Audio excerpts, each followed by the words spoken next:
الحمدللہ والصلاۃ والسلام علی رسول اللہ اما بعد۔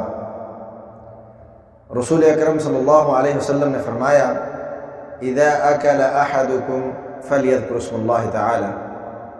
اللہ کے نبی نے فرمایا کہ جب بھی تم میں سے کوئی کھانا کھانا چاہے، کھانا کھائے، کھانا شروع کرے تو کھانا شروع کرنے سے پہلے اللہ کا نام لے لیا کرے۔ فَإِن نَسِيَ أَن يَذْكُرَ اسْمَ اللَّهِ تَعَالَى فِي أَوَّلِهِ، اگر وہ بھول جائے،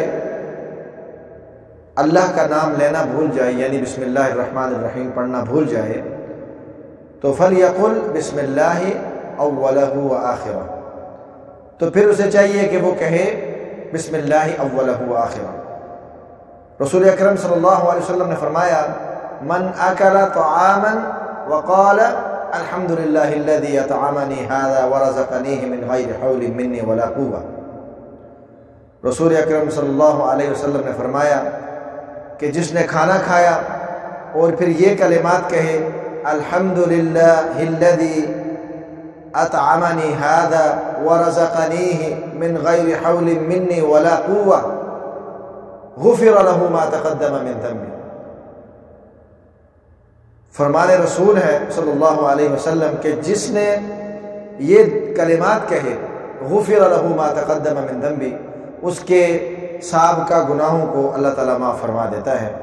ایک دفعہ اس دعا کو، اس کلمات کو دوبارہ سن لیجئے، الحمد للہ الذی اطعمنی ھذا ورزقنیہ من غیر حول منی ولا قوہ، یعنی تمام تعریفات اللہ تعالیٰ کے لیے ہے جس نے مجھے یہ کھانا کھلایا اور بغیر میرے تصرف اور میری قوت کے مجھے عطا کیا۔ اللہ کے نبی نے فرمایا جو یہ کلمات کہتا ہے کھانے کے بعد غفر له ما تقدم من ذنبه، اللہ تعالیٰ اس کے سابقہ گناہوں کو معاف فرما دیتا ہے۔ کیا ہی بات ہے رسول اللہ صلی اللہ علیہ وسلم کے فرمان کے اندر، آپ علیہ السلام کی سنت مبارکہ کے اندر، کہ اگر ہم کھانا کھاتے ہیں اپنے پیٹ میں اپنی بھوک کو مٹاتے ہیں، اپنا ذاتی فائدہ ہے، لیکن اس کے باوجود اگر ہم بسم اللہ پڑھ کے کھانا شروع کریں اور اگر ہم کھانے کے درمیان یعنی شروع میں بسم اللہ بھول جائیں تو درمیان میں یاد آ جائے تو ہم کہیں بسم اللہ اولہ وآخرہ، اور آخر میں جب کھانے سے فارغ ہو جائیں تو اللہ کا شکر ادا کرنے کے طور پر ہم کہیں کہ الحمدللہ الذی اطعمنی ھذا ورزقنیہ من غیر حول منی ولا قوہ۔